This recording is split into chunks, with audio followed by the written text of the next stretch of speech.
identity, and we'll talk about the early days of the Church of God Mountain Assembly, and just talk about who we are and how we developed our own identity. And we'll look at several different factors that I feel like contributed to developing an identity. Somebody says, well, who are you? Well, your name is one thing, but there's more than just that identifies who you are. So I want to talk about some of those things. I want to start with first of all, talking about the founding fathers, and just talk about the role of people in developing an identity. Who we are is about people. The church, it's not an institution. The church is people. And so, so if you're going to talk about who the Church of God Mountain Assembly is, and let's just say this. The greatest asset that the Church of God Mountain Assembly has is its people. It's the greatest thing we have to offer is family. It's not our great mission program that you get involved in. It's not our great youth campgrounds of it. The fellowship, the family, the camaraderie. That is the thing that cannot be matched anywhere else in any other organization. Hands down, everybody that leaves our organization, they always say the same thing. What I miss is the fellowship. We don't have the Bible college that some folks have, but what we do have is a fellowship, and so people is our greatest asset. That's where I want to start with. Look at the founding father and talk about the role of people in developing an identity, and just looking at the first assemblies, and we'll just talk about the first few assemblies. Just throw out some dates, and we'll talk about some of the things that happened at those assemblies. Now, J.H. Bryant testified that after the Wolf Creek Church split, the remnant of that church formed the Holiness Baptist Church. Now, apparently, I think, and I don't know, but I think that became Sheep Creek. What's mentioned in the First Minute book as Sheep Creek, I think that's probably that congregation. And that church, and that in other churches, there were entire congregations. We know Little Wolf Creek and Zion Hill and Hayes Creek, they were all Zion Hill and Wolf Creek were excluded from the South Union Baptist Association. I'm pretty sure that Hayes Creek was excluded from the West Union Baptist Association. These entire churches came out. In some occasions, local congregations were split, and a holiness group formed alongside of them. I know that the church at Ryan's Creek was a split off from what the Ryan's Creek Baptist Church. The Ryan's Creek Church, when it first started, there was an old log house that they tore out the partitions, and that's where they met until they could build what is now the Jellicoe Creek Church, just a few miles up the road. And it's the oldest church building in the Church of God Mountain Assembly, still standing. So these congregations were already forming. By as early as 1904, there were Holiness Baptist churches. Now, again, some of these churches, John Parks tried to let her in 1905. He was a Puritan in the sense that I'm going to stay in this organization. I'm going to purify it. I'm going to bring holiness to this Baptist association. I want the whole association to be Baptist. So in their mind, there was no separating they were embracing the Bible. They weren't creating a new denomination. They were just accepting the Bible and what God had in store for them. So I want to say this. They had been meeting together. These ministers had been meeting together for decades. They've been getting together in the association meeting every fall. It is very likely that those churches, that when John Parks couldn't let her in 1905, it's very possible, and when the other men were disfellowshipped that year, it's very possible that he got together with some of those like-minded men and said, well, let's have a meeting, let's have a revival, let's have a get-together of our own. It's very possible that they did that. It's very possible that in 1906, there was a meeting that took place that connected them, that was fellowship, that kept them in line. There is, however, no record of any organizational meeting that took place before August the 24th, 1907. And so that's where we're going to start. They may have had some kind of a quasi-associational meeting before that, or in 1906, but in August of 24th, 1907, there was a group of these ministers, and we don't have all their names listed, but we know some of the men that were at that meeting that met at Ryan's Creek, in that log house where the rooms had been torn out, and where the Ryan's Creek Church was meeting. There was a group of ministers that met, A.J. Silcox served as the chairman of that meeting. J.T. Richardson served as its clerk. And at that meeting, they appointed 2 committees. One of those committees was a committee on articles of faith. A.J. Silcox, John Bryant, not John Bryant, Stephen Bryant, doctrine, so that when we meet, we're going to meet in an associational meeting in October. Bring something with you that we can present and say, this is going to be our covenant, this is our doctrine, this is what our faith statement. They also, at that meeting, created a committee on constitutional name. What are we going to call ourselves? That committee consisted of John Parks, Alan Moses, John Smitty, and James and Isaac Jones, 2 brothers. And so they're going to come and propose it. What are we going to call ourselves in an association? And so that's what they did in August, and along with also appointing John Parks to preach the introductory sermon and some other matters of business that they took care of. So on October the 11th, 1907, at Little Wolf Creek, the first assembly of the Church of God Mountain Assembly met at Little Wolf Creek, Kentucky. And at that meeting, and let me say this, they also had another committee that prepared an order of proceedings. John Parks, Stephen Bryant, Alan Moses, they put together the list of this is what we're going to do, how we're going to accomplish it. Now, October 11, 1907, after singing, they elected A.J. Silcox to be the moderator. They elected J.J. Sammons to be the assistant moderator. J.T. Richardson was elected to be the clerk, and J.C. Taylor was elected to be the assistant clerk. They put together a resolution committee that consisted of Melvin Ross, Alan Moses again, and Kurt Walker. Question? So the 1907 minute book that you had us read, is it recording the minutes from October 11th or the 20th? Both. Oh, okay. The minutes of that meeting in August and the minutes of the meeting in October are both in the first. That's why it says the 2 Yes. refers to the Yes, two. they're in the same. And your homework is going to refer to those 2 meetings. They were both assembly meetings The in 1 year. The first one was August the 24th, 1907, they met to organize, to lay out, to construct committees that would prepare them for when they come to the assembly. You know what I mean? So that, for example, when we have our assembly now, we've had a year. You know, a program committee has been working on that. We've come up. We have finance reports that we're approving. We've got a year's worth of stuff. You know, that we think of the assembly in some ways as the end of the calendar year. I mean, you know, then we start all over again. Well, when you have your first assembly, you don't have a year's worth of stuff you have to start from scratch.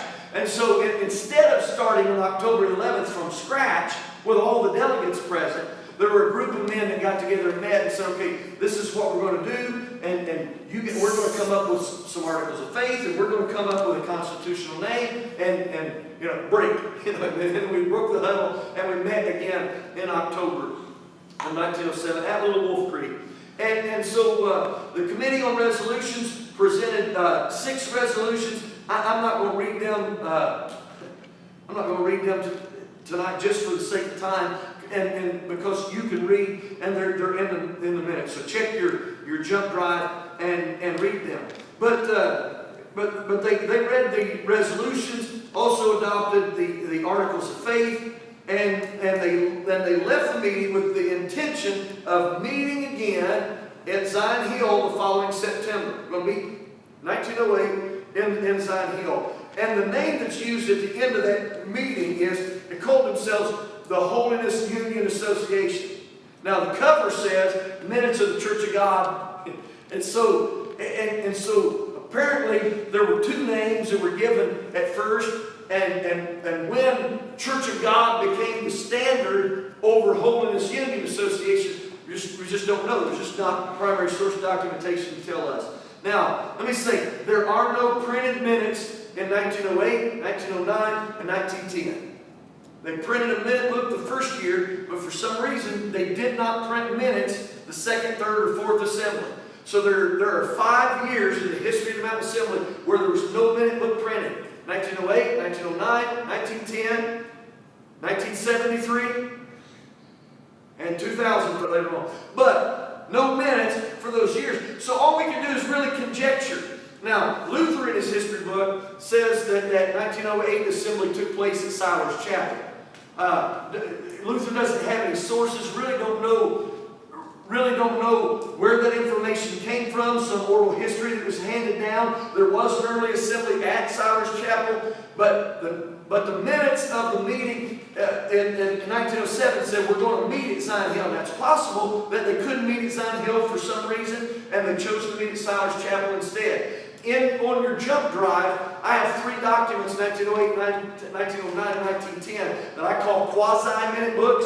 They're what a minute book might have looked like if one had been printed, one existed. Everything in there is conjecture, speculation, but sometimes the guesses are educated guesses, and so you can read what I've got actually inside the cover are just some tidbits, some facts, connecting the dots between 1907 and 1911. And so Luther again says that the meeting was held in 2009 at Siler's Chapel, and the meeting in 2010 in 1910 at Elk Valley, Tennessee. And so these are some of those, and then 1911 at Siler's Chapel. These are the first 5 assemblies. And 3 of them are probable locations. Don't know any of the details, records, churches that were involved, ministers that were involved, but the early years of it, sometime between 1907 and 1911, the Church of God Mountain Assembly became Pentecostal. Sometime during that time frame, we made the transition from holiness into Pentecostal. By the time the 1911 minutes are printed, there are references to the baptism of the Holy Ghost. There are references to divine healing. There are references to speaking in other tongues. So sometime in those years. Now, what I do know is that in 1909, Jonah Shelton received the baptism of the Holy Ghost and spoke with other tongues. So at least somebody that was associated with the Church of God Mountain Assembly had embraced Pentecostalism as early as 1909. When that happened, we really just don't know when we transitioned from holiness to Pentecostal. But by 1911, we were fully Pentecostal. We're talking about people. The first assembly is important, and the events and things are important, but let's talk about people and these founding members. Let's look at 10 churches. 10 churches at this first meeting. We mentioned the Little Wolf Creek Church. This church was one of the churches that was excluded from the South Union Baptist Association. Little Wolf Creek Church is still in existence today. Today it's a part of the Church of God, the original Mountain Assembly. Has been since 1946. We'll talk more about that in a few more sessions. The Zion Hill Church is one of the churches that was excluded by the South Union Baptist Association in 1904. In 1916, they became a part of the Church of God General Assembly that we're going to talk about before we leave here. The Hayes Creek Church. What? Hayes Creek Church. I believe was part of the West Union Association. And by 1916, they became part of the General Assembly. The Lower Elk Valley Church is another one of those original churches. Lower Elk Valley Church is going to make the transition from up past Indian Mountain State Park.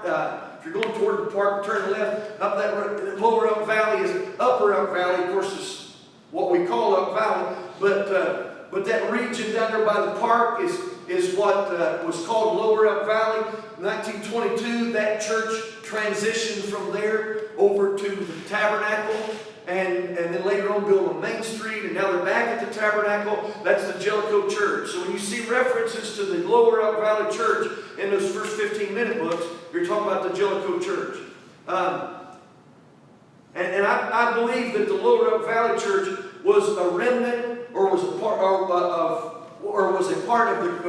the Good Hope Baptist Church that was excluded in 1906 from the South Union Baptist Association. One of those holiness split, Assembly, 1946. Pleasant View, in Pleasant View, Kentucky. Again, another one of those splits, where it came from, and I'm not really sure what happened to them, but I think, and I got to go back and I got to do some digging into their pastor and where he ended up. But by 1921, they're not listed in the minute book anymore, and I think that they went into the Church of God, became part of the Church of God in Cleveland. Ryan's Creek.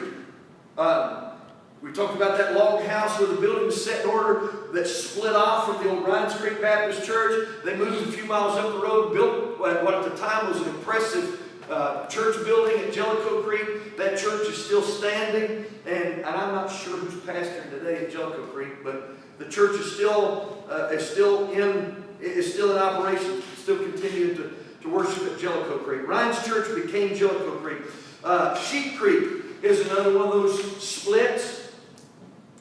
And in 1921, for reasons that the minutes don't go into, E.J. Roundtree was disfellowshipped with the Church of God Mountain Assembly, and so the church that he was pastoring at Sheep Creek at the time, they're no longer with us.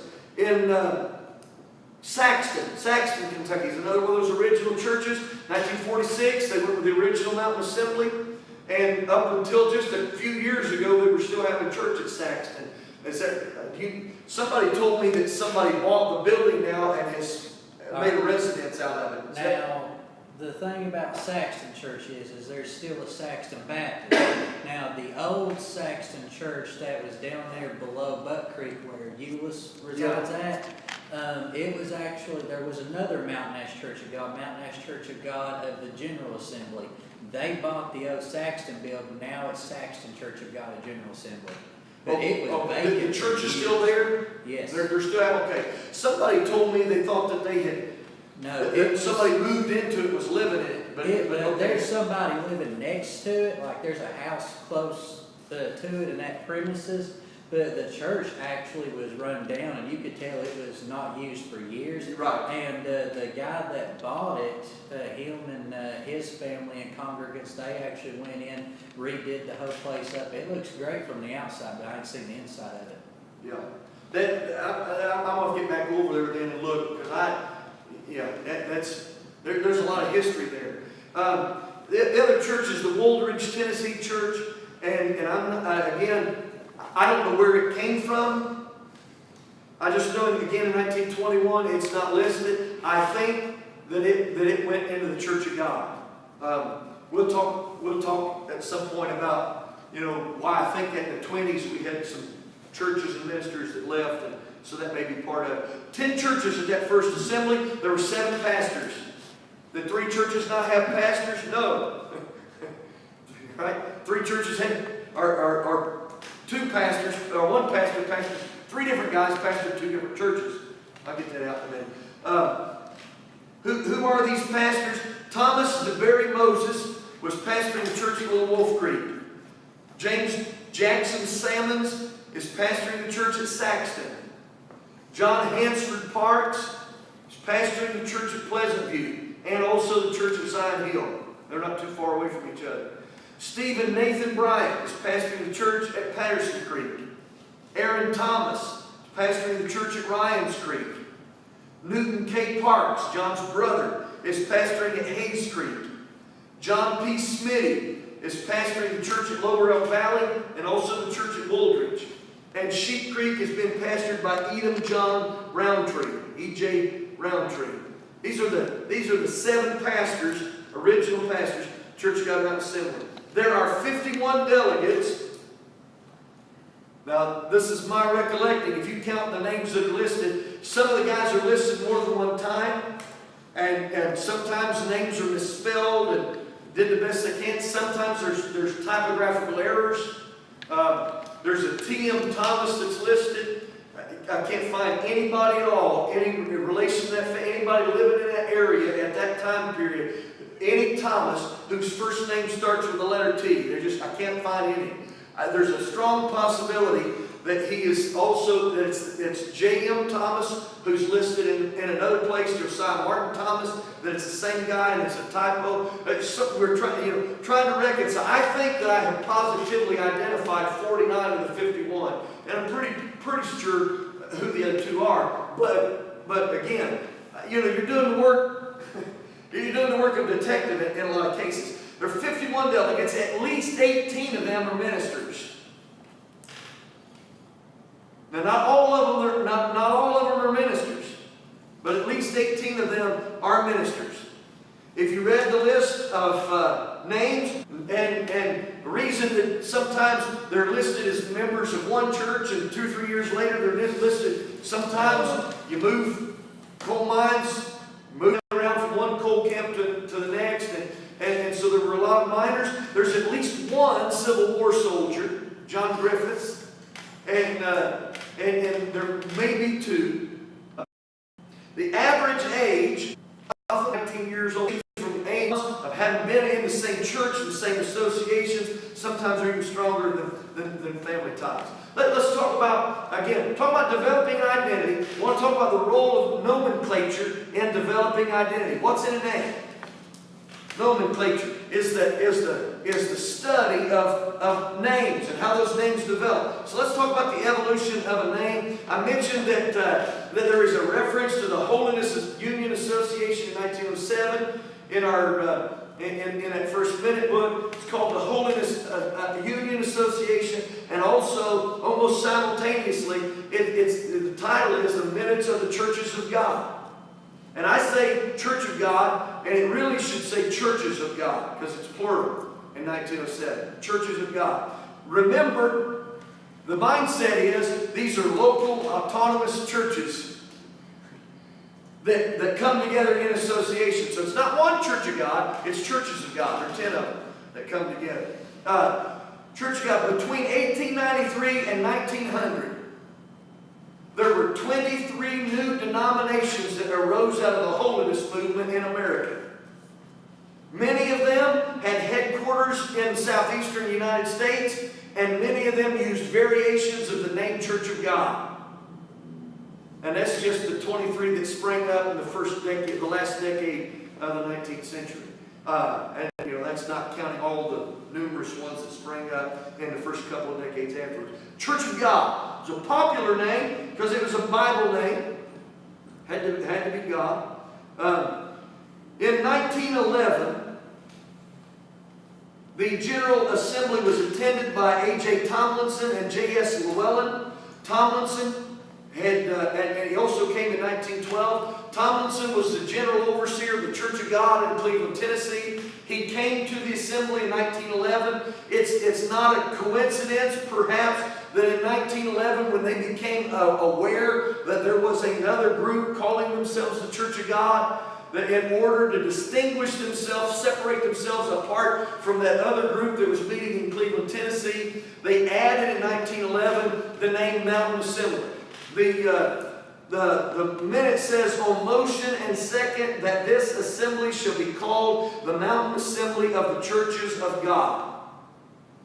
One story that has been handed down since that time, the oral tradition that's been handed down, is that the men, when they were trying to figure out what are we going to call this assembly, what are we going to call this association meeting, they spent time in prayer and went up into the mountains to pray.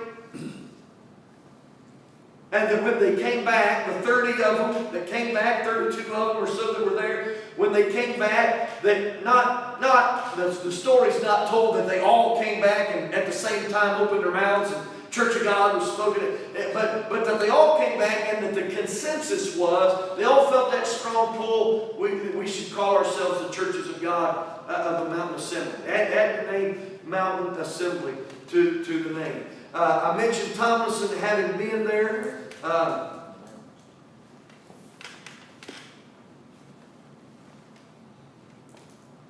talk more about that in just a minute.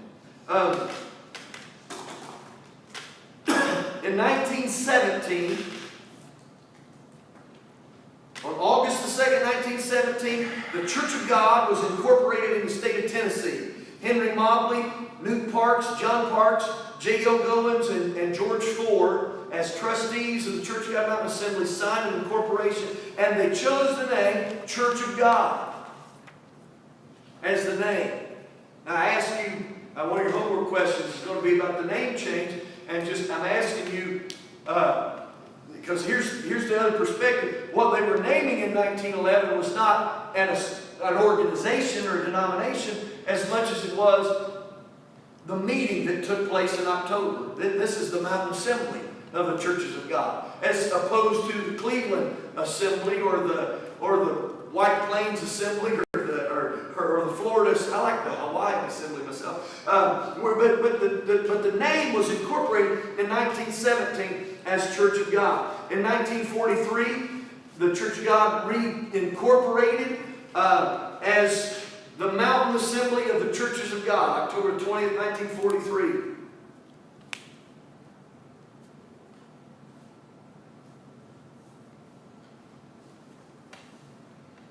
"14 months later, they changed it again.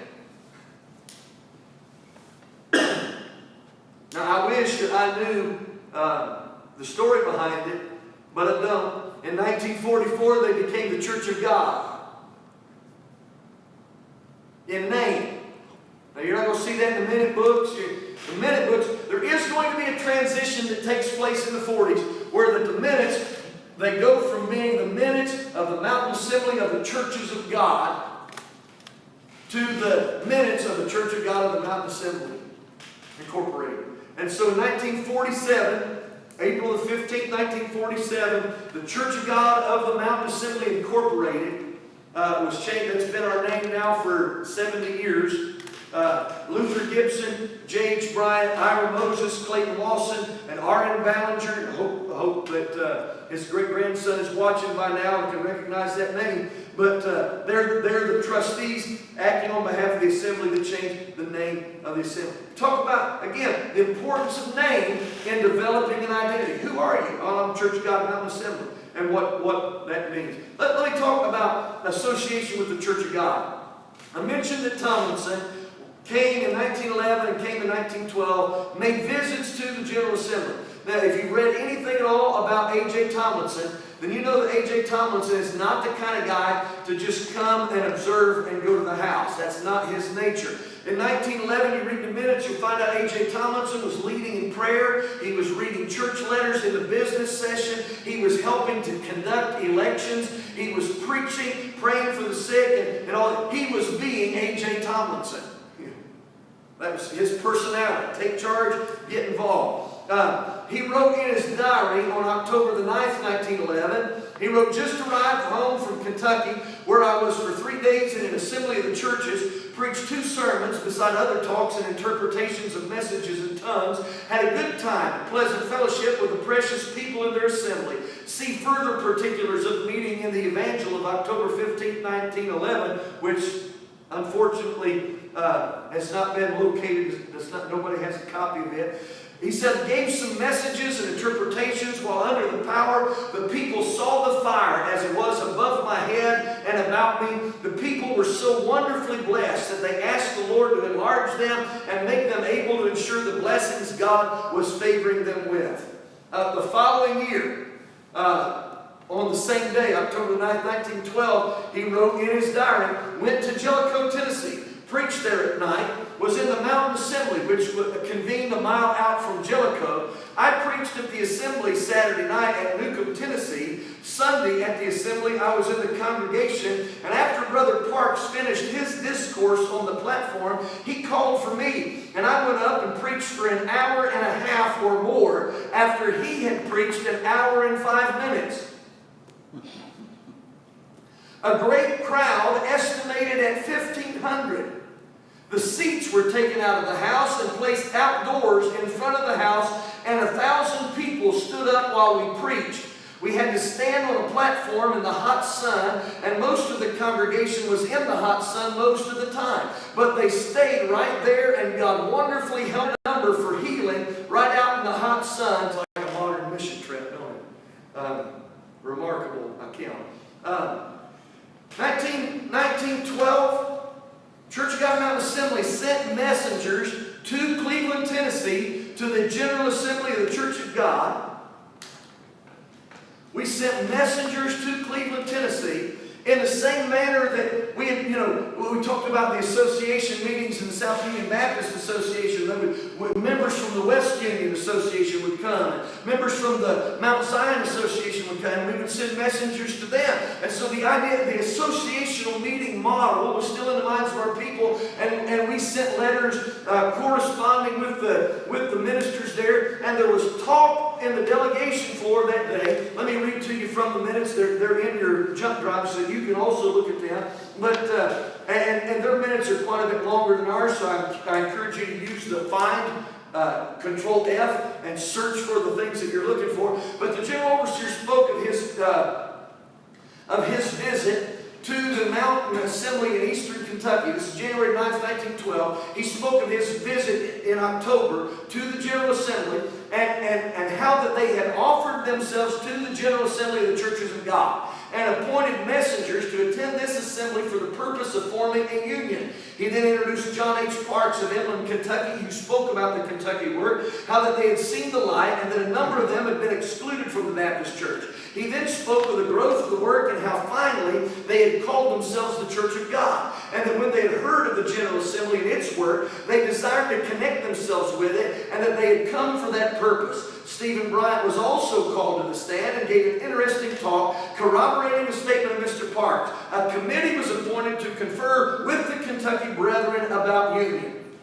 So 4 days later, the committee that was appointed read their letter, their report that was accepted. This is what it says. The General Assembly of the Churches of God held January 9th through the 14th, 1912 at Cleveland, Tennessee, to the Mountain Assembly of the Churches of God. Greetings in the name of Jesus, our great lawgiver. Your kind greetings by letter and in person at the hands of your honorable representatives or messengers, John Parks, Stephen Bryant, Jonas Shelton, William Hicks, and J.M. Thomas, are received with gratitude and appreciation unanimously. And your worthy messengers are granted a place with us in our assembly. In spirit, they are received at once. In conference, we, the General Assembly of the Churches of God, have arranged as a basis of union the following to it. First, that we receive your assembly as a whole. Second, that we receive those of your ministers and deacons in their respective positions who are free from the use of tobacco and have the experience of the baptism with the Holy Ghost evidenced by speaking in other tongues as the Spirit gave utterance, and but one living wife. That your ministers receive credentials from the Church of God. You may continue to have your assembly, but recognize the General Assembly as supreme. Recognize the state overseers for the Kentucky and Tennessee Assembly as they will be able to assist you in whatever needs you may have. Now, Charles W. Kahn, one of the first historians for the Church of God, writes in his book, Like a Mighty Army, and he mentions this very briefly in passing, and in footnote he says, this failed when the Mountain Assembly declined the proposition set forth by the Church of God. And so we see that there was at least an attempt early on with the Church of God Mountain Assembly to participate with, to join into, and to form a union with the Church of God in Cleveland, Tennessee. But we know that it did not happen. I want to say this. We once, one more time, had a resolution that we send to receive our letter and our messengers, and sent again another group of men. Now, question. Now, in my book, my first of why it didn't happen, and I'm going to offer them to you tonight. One of them has been revised a little bit, and then I'm going to add to it two more. So here they are, reasons why this merger with the Church of God never took place. First of all, and there are theories, and I think probably the truth is, if you take all four of the theories and combine them together, you probably come up with a reason. So it's probably a little bit of all of them. Number one is an incompatible ecclesiology. And with it, differing expectations. That is, when I read what Charles Kahn says in his footnote, when it looks like on the surface that what happened was that the Church of God in Cleveland said, these are the conditions under which we will consider a merger with you. sent them back to the General Assembly and went and in Jellicoe, Tennessee, or Saxton, or wherever they were meeting that particular year, that they decided, you know what, that is not what we had in mind. And so different expectations, and with it, different ecclesiologies. Now, I've talked about, I mentioned in the first session tonight, session number 3, I mentioned the fact that if you don't understand anything else during the course of this class, you have to understand this concept. That the concept of local church autonomy was ingrained in the Baptist roots of our men. Every church has the right to speak for itself in all matters.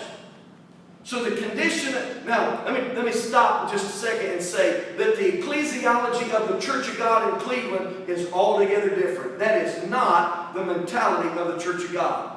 In the Church of God, when you join the Church of God, you join the Church of God with headquarters in Cleveland, Tennessee. You are a part of the organization and have access to the General Assembly when it comes time to convene in regular business session. You're a part of that bigger body. A.J. Tomlinson's vision for the church, his understanding of ecclesiology, was on that Roman Catholic model of the hierarchy of bishops and overseers, and in the same way that the Catholic Church, we call them districts and district overseers, and Tomlinson, in his vision of the church, was that for all intents and purposes, he was the Pope of the true church, the church of God, and that there were overseers that were under him, and those local churches. That in the Church of God, the ecclesiology of the Church of God is such that overseers have the power to appoint pastors. Sometimes, you hear all kinds of horror stories from local churches in our area, especially about overseers coming in and removing pastors, putting other guys in, and stuff like that. That mentality never existed in the Mountain Assembly. And so part of the reason that merger could not, one of the conditions was, we receive your assembly as a whole. Well, here's 5 men that went to Cleveland, Tennessee. They might have represented 5 churches, but they didn't represent all 12 or 13. I can't speak. Some of those men said, I can't even speak for the church I pastor. That I'm just going to accept I've got to let my church vote on this.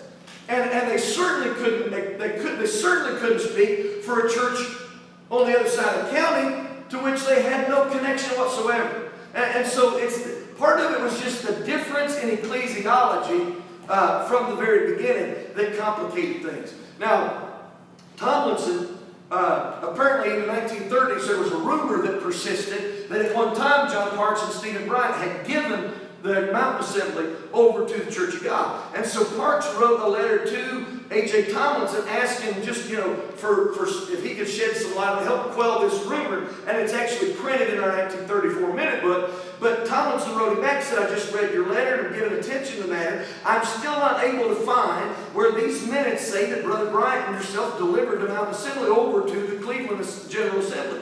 I admit that the names of John Parks, Stephen Bryant, Jonas Sheldon, William Hicks, and J.M. Thomas are given, but I remember very well that yourself and Brother Bryant did leave, and we only acted by what the other 3 brethren said. From the very fact that we never did work together according to the plans outlined is enough to show that the matter of union was not finally decided upon, and we never did recognize its final consummation. And so that's part of the explanation that Tomlinson gives. And so I think that's part of the answer. A second reason is that at the time, 1912, 13, 14, 15, the Church of God in Cleveland, Tennessee taught against members of the Church of God belonging to secret societies and labor unions.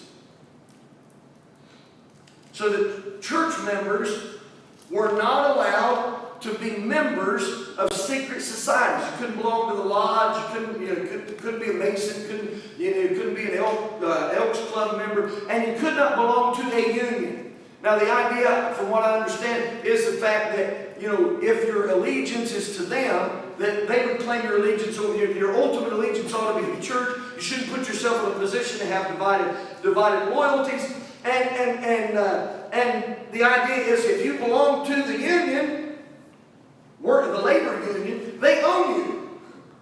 And so the question was asked in 1912 at the General Assembly, can anyone belonging to the United Coal Miners Association be received into the Church of God? The answer, no. You couldn't belong to the United Mine Workers Association and be a member of a church. Now, has anybody seen problems that this might cause in southeastern Kentucky where our churches were located? Now, a year later, they softened this stand, and they actually changed their policy. They said that members are allowed to pay union dues for the right to work in the mines. So you can technically join the union, pay your union dues, but as you're a member of the church, you should not participate in union meetings. So you could belong in order to be able to, because some mines were union owned, you couldn't work at all if you weren't part of the union.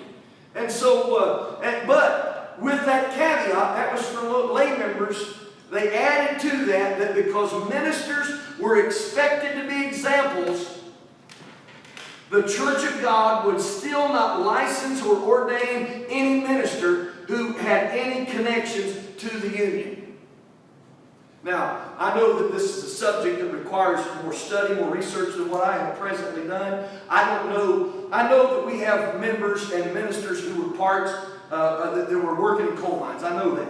I'm sure that some of them were union members. I'm sure. That's a project for more research. If I was a professor at the university and this is my field of specialty, my graduate assistants would have already done this research and helped me publish a paper and been famous because of it. But so I don't have those exact numbers. On the role of Church of God members, Church of God ministers, and the union in Harlan County, Kentucky. It's a fascinating story. She heard about my book and what I said. We want to pursue this a little. Here's the third thing. Minutes of what they actually said.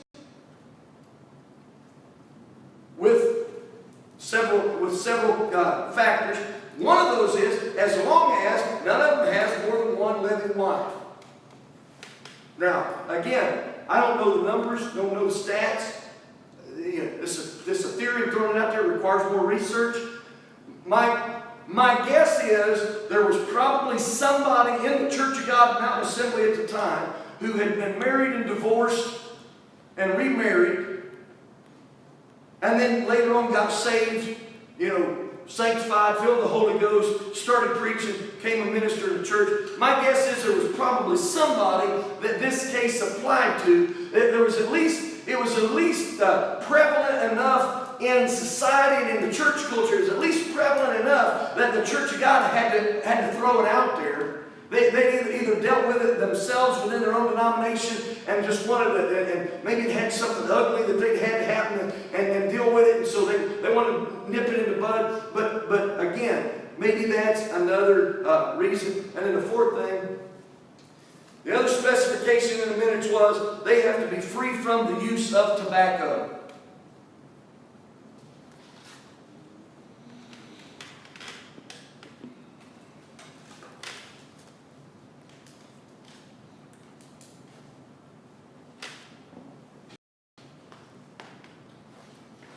Why 19 and this question was on somebody's mind shortly after this encounter with the Church of God, and the same thing is true with the issue of tobacco.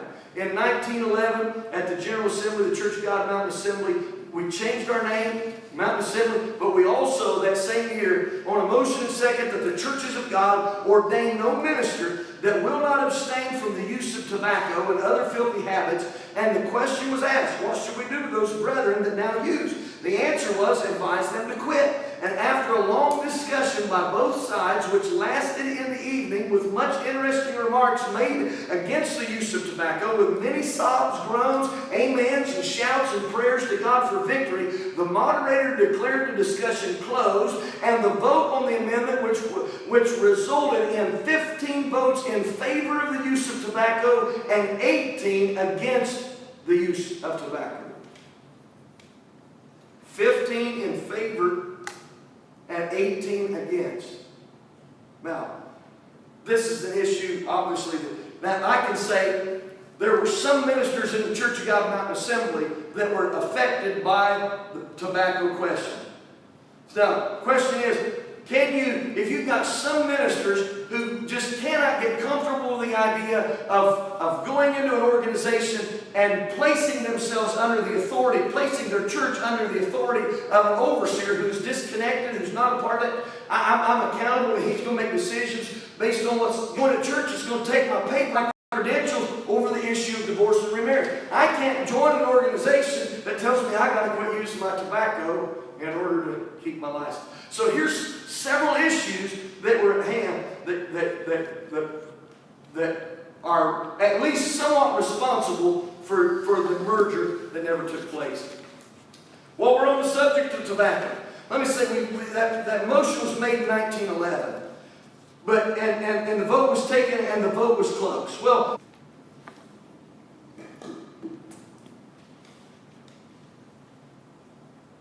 the 1911 Assembly was divided, 18 to 15, divided on the issue of tobacco. Now, how do you think that vote, 18 to 15, how do you think that vote went over? The next two resolutions might give us a glimpse of how it went over. The next resolution they passed, be it resolved that the withdrawn members from the Church of God be reconciled to their church or keep silent in the churches of God. The next resolution, be it resolved that we leaders do not abruptly leave the house without permission. So you can about guess how that went over. That issue persisted over the next several years. In 1913, they did not advocate the use of tobacco in any way. Furthermore, be it resolved that preachers or any members of the churches that use tobacco then claim that the Lord took the taste away, or that He spoke some way and told them to quit its use and then go back to using it again, that their church compare charges against such members. And so there's some inconsistency in the subject. 1915, there was a motion and a second that this assembly withdraw its fellowship from every preaching brother that will not abstain totally from the use of tobacco from this time on, and furthermore it is advised that the members of the churches that will not uphold this resolution, that their church see after them.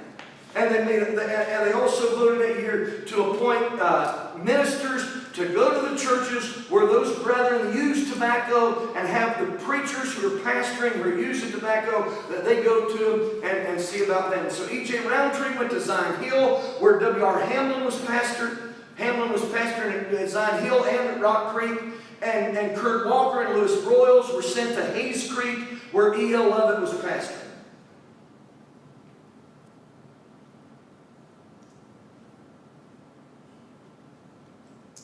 And the council of the assembly was rejected. And so in 1918, it was moved and approved by the assembly that we exclude from the assembly the following churches: Zion Hill, Hayes Creek, and Rock Creek, for refusing to accept the counsel of this assembly, and we hereby notify them not to use the date of our organization, which was August 24th, 1907, nor the name of our assembly, nor the time of our annual meeting, which is the first Friday after and Saturday in October each year. So we not only told them you're kicked out, but we told them you can't use our name, you can't use our organization date, and you can't even meet the same time of year that we meet. Those churches, by the way, formed the General Assembly of the Church of God, and the ones that were excluded, they formed the General Assembly of the Church of God. It's current. I don't know how many churches are part of the fellowship now. It's not large, but their tabernacle, their headquarters is still the church at Pine Knot in Pine Knot, Kentucky. East Pine Knot Tabernacle Church of God, I think, is the name of it. And the church at Hayes Creek is still going strong. It's one of our first churches, and it's still going strong. Still got some old members in it.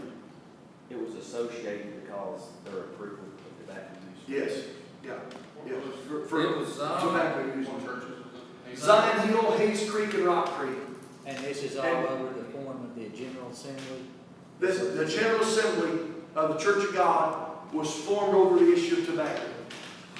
So anybody that we see today as Church of God General Assembly, that's what it is. They basically. That's their, now, where they're at now, where they're staying on the issue and this, that, I don't know what, Right. but that's their history. But that's where they Came out of that, came out of that group. Now, it also, there are churches that are in existence today that obviously weren't, they're not the ones that, W.R. Hamlin's dead, E.O. Lovett is dead. And so there are other churches that have been, I know there was a General Assembly church over in Frakes for a long, long time. Otis and CB and Hiram Ellis' brother Joseph pastored that church for years. CB begged Joseph to come into the Mountain Assembly, begged him to come, be part of the Mountain Assembly, but he never would. And they're holding his people. Joseph Ellis wouldn't have a television in his home. Now they're holding his people, but couldn't get past the use of tobacco. And so, and I don't know, again, I don't know what the particular dynamic is with that now. But here's another interesting tidbit. 1925, moved in order that we do not receive members into our body that are baptized by excluded members, such as W.R. Hamlin, etc., until they are legally baptized by ordained ministers. So we wouldn't even bring somebody into our churches who had been baptized by Hamlin. Let's talk about the Church of God Union Assembly. The General Assembly is not the only group that came out of the Mountain Assembly. Let's talk about the Union Assembly real quickly. Charlie T. Pratt was ordained at Goldbug in 1910. The following year, that church lettered in to the Mountain Assembly as a brand new church. He attended his first assembly in 1912. About the same time, he held a tent revival in Bartow County, Georgia, and a church was started as a result of that at Cass Station, Georgia, in Bartow County. In 1913, he lettered in from Cass Station, brought his church in by letter to the Mountain Assembly. He disappears from the record by 1914. He had been disfellowshipped for conduct unbecoming of a minister. And also the claim of unorthodox eschatology. Basically, Pratt said he had a vision, and in that vision he saw the devil in chains. And so he began to preach that we were living in the millennial reign, that Satan is bound right now. And so sometimes the Union Assembly is called the devil-bound organization. That's not a flattering title, but that's kind of something that gets thrown at them. But his and they met in 1916 on Christmas Day,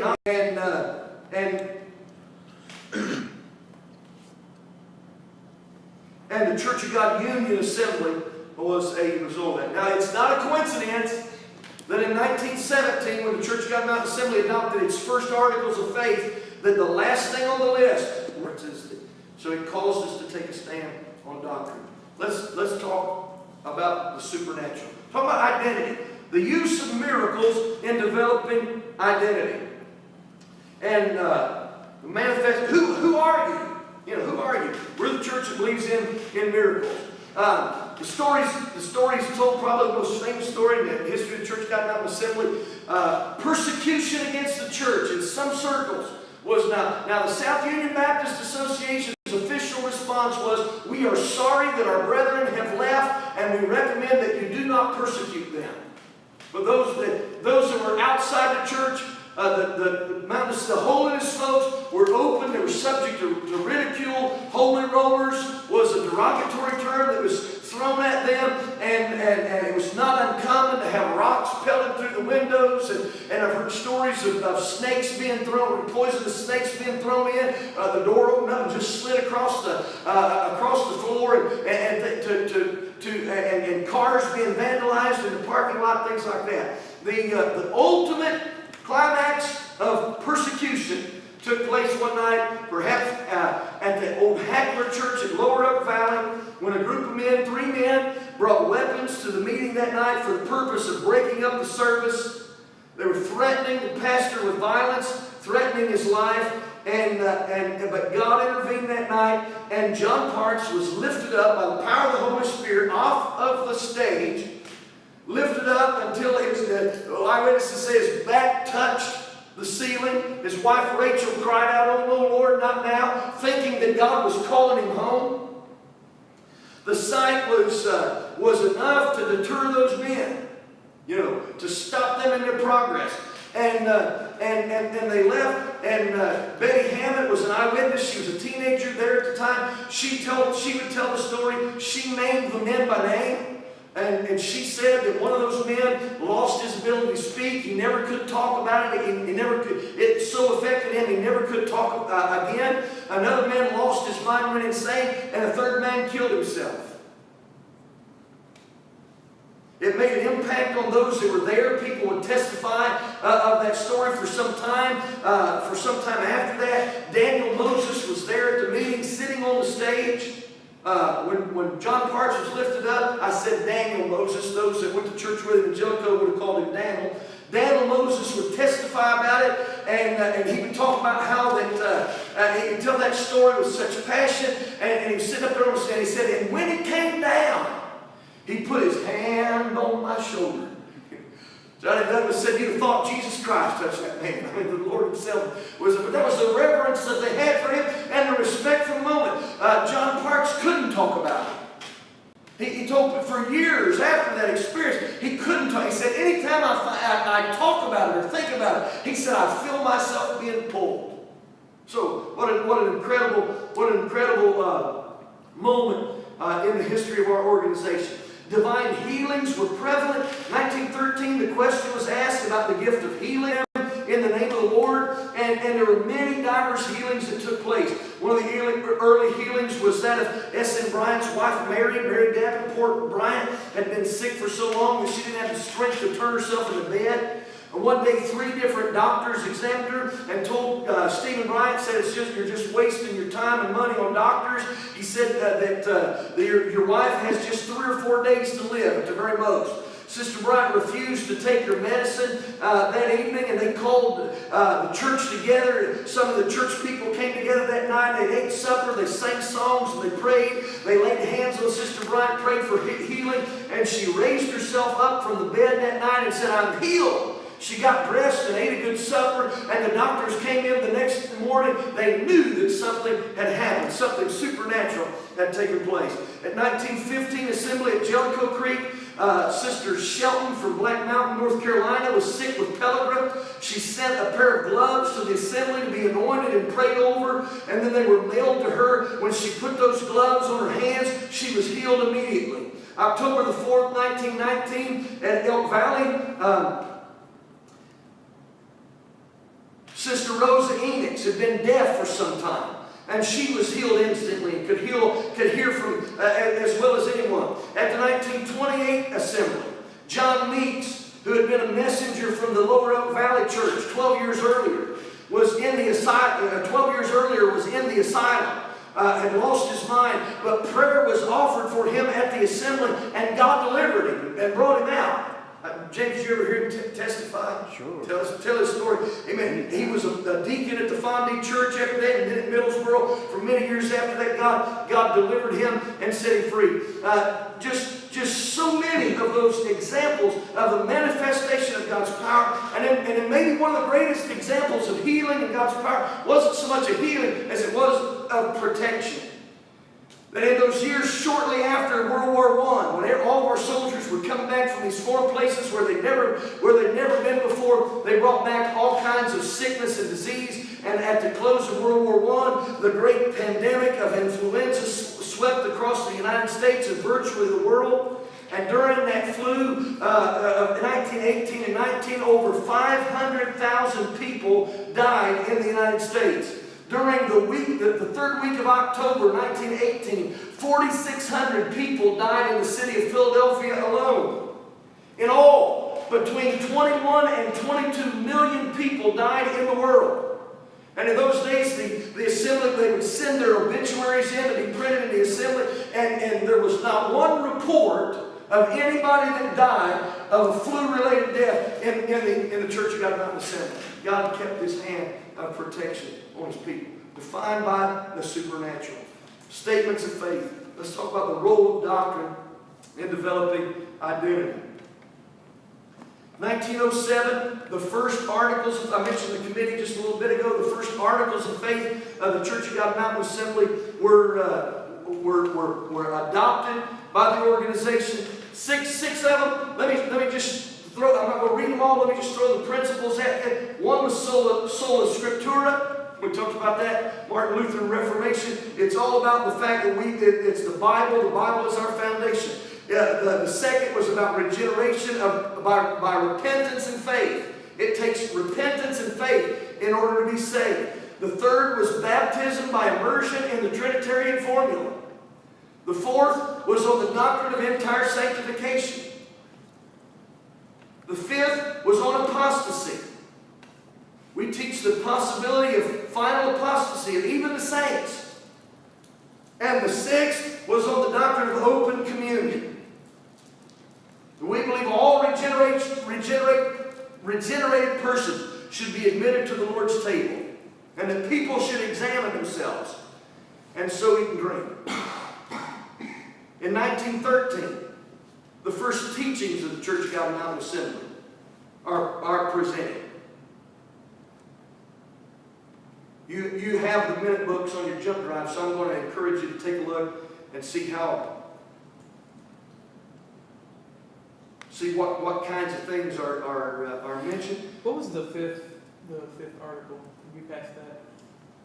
The fifth article was apostasy, the danger of falling away. You could backslide and go to hell.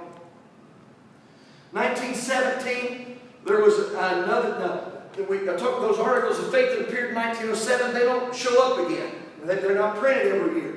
In 1917, we printed a list of articles of faith. We adopted another set of articles of faith. There's 10 of them this time, a little longer, a little more in depth. They're going to be built upon. By 1920, we have teachings that are listed, and from 1920 until the present time, the teachings of the Church of God Mountain Assembly have been printed. The standard teachings of the Church of God Mountain Assembly have been printed in our minute book. They've been modified from time to time since then. Been some changes. The Declaration of Faith is printed now annually in our bylaws since the year 2000. And so these doctrinal statements of teachings and articles of faith, they serve as an example of who we are, helping to define us, defined by our doctrine. And then the last subject is a permanent home. And look at the role of geography in developing an identity. The first step in the transition from association to denomination. The first step, and it didn't happen in 1922. The total picture didn't happen. The total transition didn't take place. But the first step toward that took place in 1922 with the establishment of a headquarters. And so I want to talk about from tabernacle to temple. And when I'm using those terms in the Old Testament sense, a tabernacle as a tent where the meeting is moved from place to place, and temple as a permanent location for God's dwelling. Now, I'm talking about the General Assembly and not maybe, not the glory of God or what have you. But the first 15 assemblies moved around from Little Wolf Creek to Hayes Creek to Siler's Chapel, to Elk Valley to Siler's Chapel, Lower Elk Valley, Saxton, Elk Valley, Jellicoe Creek, Lower Elk Valley, Emlyn, Lower Elk Valley, and Lower Elk Valley. Now, you can tell there was a trend that was taking place. The first 14 assemblies are at 18 different locations. 5 of those 8 locations are Lower Elk Valley. Half of the assemblies were held at Lower Elk Valley. And so it was looking more and more like this is the direction that we're going to go. However, in 1920, at an elders meeting, on October the 29th, 1920, just a few weeks after the General Assembly, the elders were asked to get together and to discuss this subject about having a permanent meeting place.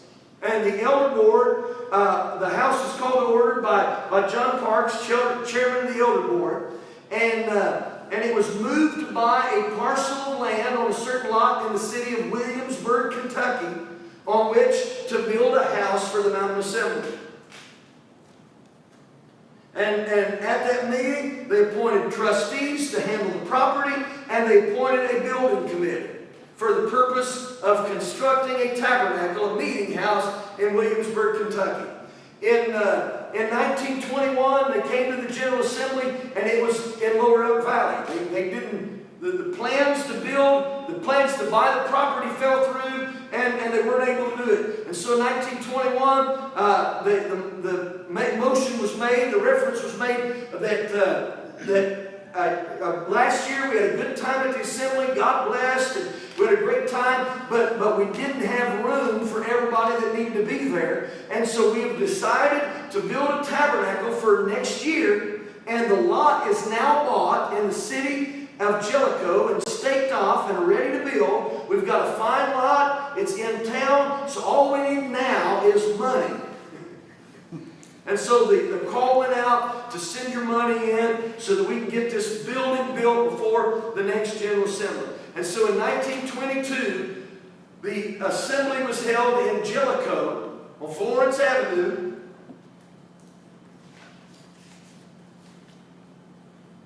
Close to where the tabernacle on that property, on property that's owned by the Mountain Assembly now.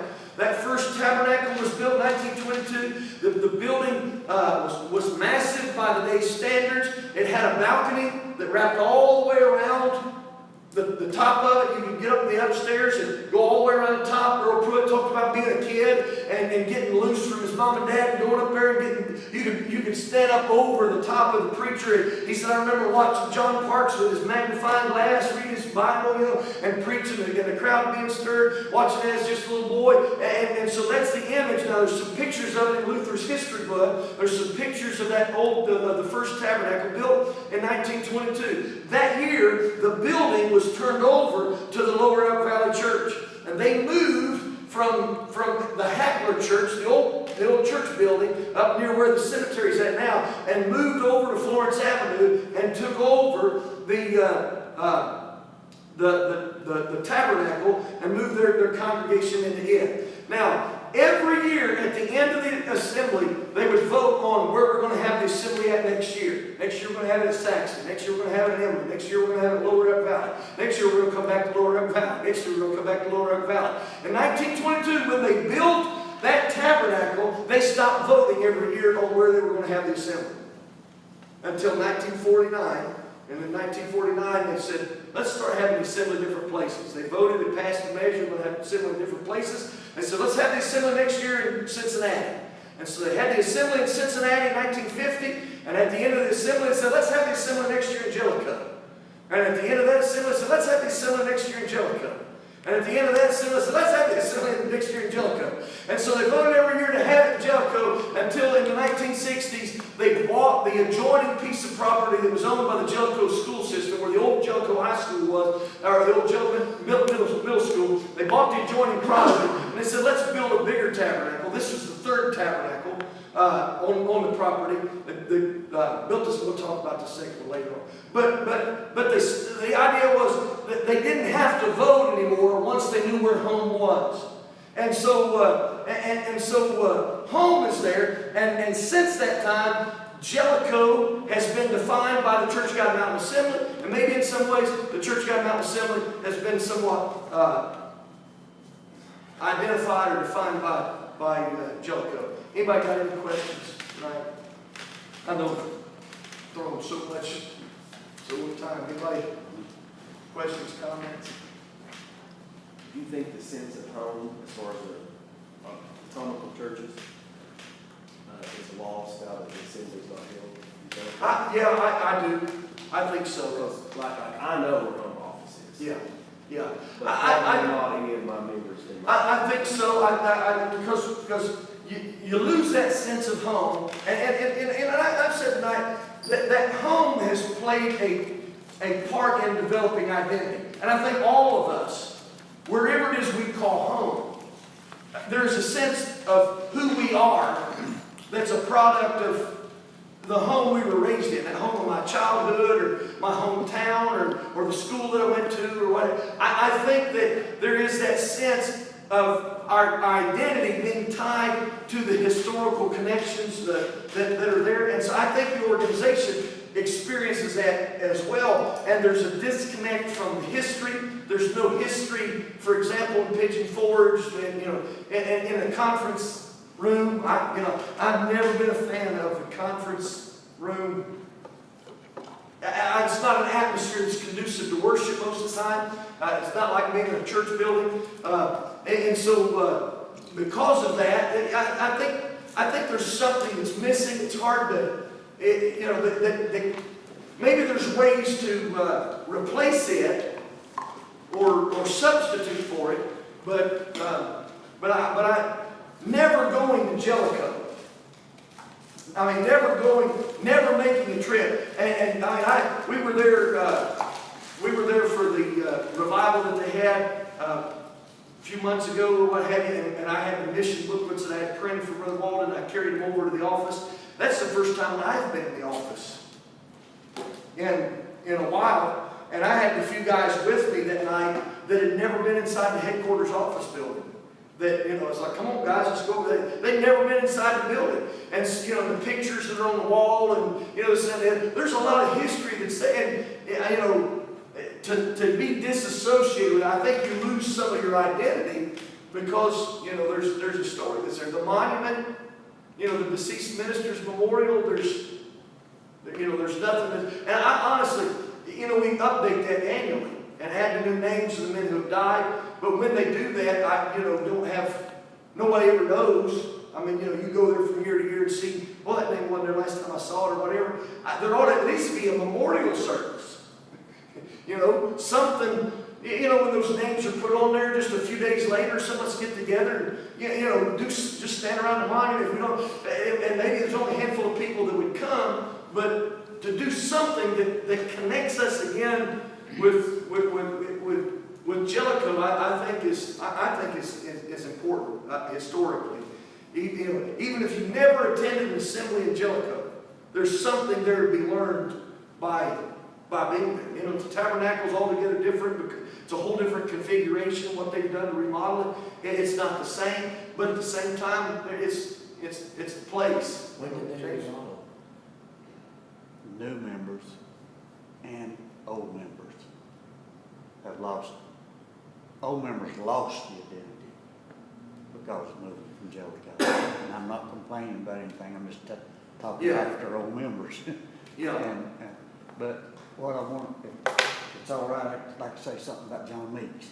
Oh yeah. Go ahead. John Meeks being healed from being in insane asylum. Later, John Meeks was crushed in coal mines, and he never walked again. The man never took an aspirin. He asked for prayer all the time. He never took any medicine. I used to haul him to church. I would go get him at his home, and he would get out of his wheelchair and scoot. He could do that. He could scoot. He'd scoot to the front porch and over to the edge of the porch. I'd park as close as I could get to it, and he could swing himself over in the car. And different brothers at the Middlesboro Church carried him in a chair up the high steps, which most of you have never even seen, for years and years and years. And he not only couldn't he talk, his face, he got mashed real good, and his face and nose got mashed up, and he couldn't, a lot of people couldn't understand his speech after that either. When he talked just like that, and he praised the Lord for everything, and his healing, never quit praising the Lord for that.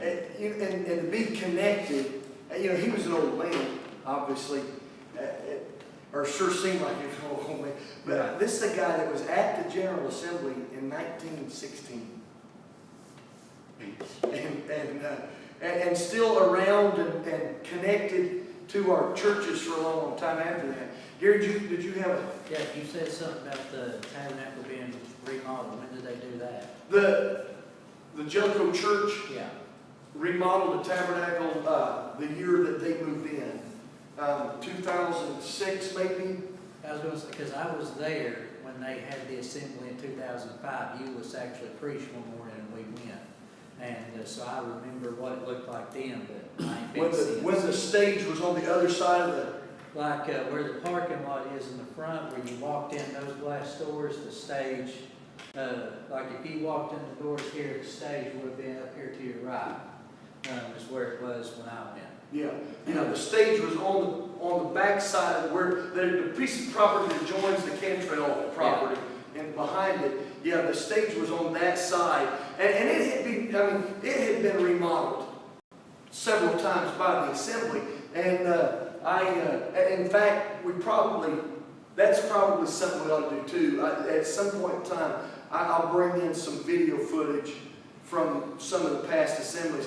The old stage kind of had a box look and had, and then they changed it and they rounded it and, really, beautified it. Instead of having to walk over to the real narrow steps, they only had two sides of the stage. It's the only place you could get up on the stage. And then they rounded it, you could come up from any direction, but then the Jellicoe Church totally flipped it around the other side and put the stage on the other side of the building. So there's been it's a whole different building now than what it was, than what it used to be. And That's what I've heard, is that it's completely different than what it was. yeah, and it's beautiful. It's absolutely beautiful. And in the old days when it was an open air tabernacle, August was not, it's not always a great time to be in a church service wearing a suit when the, temperature, it could get unbearable in there, but that's at the same time, if you didn't know that experience, if you didn't know what it was like to have insulation falling on you in the middle of church, or maybe see a sleeping bat, on the side, you just, you missed it. We can't do that anymore. So, guys, I apologize for talking so long tonight. That was not at all my intention, but at the same time, what would you